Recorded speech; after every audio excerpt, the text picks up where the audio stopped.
کاہل چوہا اور شیر۔ ایک دفعہ کا ذکر ہے کہ ایک سرسبز جنگل میں مکو نامی ایک چھوٹا چوہا رہتا تھا۔ مکو جنگل کا سب سے کاہل چوہا تھا۔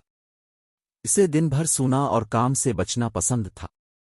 اس کے دوست اکثر اس کی سستی پر اسے ڈانٹتے تھے، مگر مکو کو کوئی پرواہ نہیں تھی۔ وہ بس آرام کرنا اور خواب دیکھنا چاہتا تھا۔ ایک دن جب مکو ایک بڑے درخت کے نیچے سو رہا تھا تو اچانک ایک زوردار دیوڑ سن کر جاگ اٹھا۔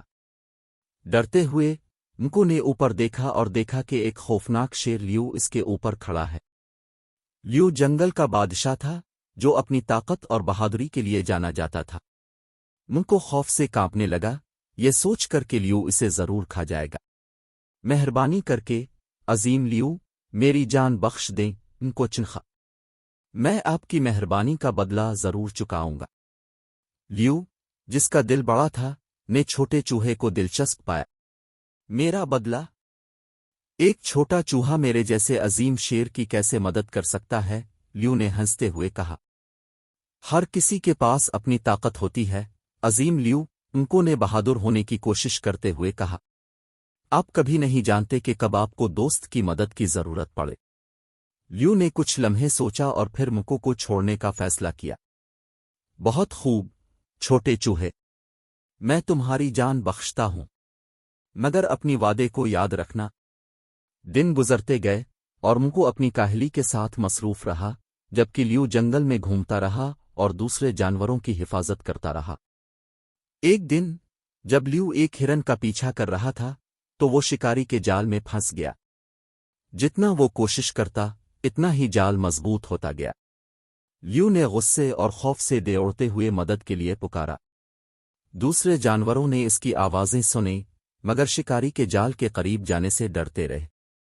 اسی وقت مکو، جو قریب ہی سو رہا تھا، لیو کی دیوڑ سن کر جاگ اٹھا۔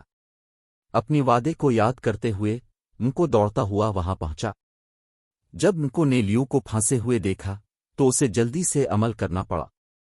اپنی تیز دانتوں کے ساتھ مکو نے جال کی رسیوں کو چبانا شروع کیا۔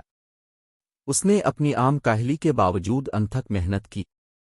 تھوڑی تھوڑی کر کے رسیاں ٹوٹنے لگیں۔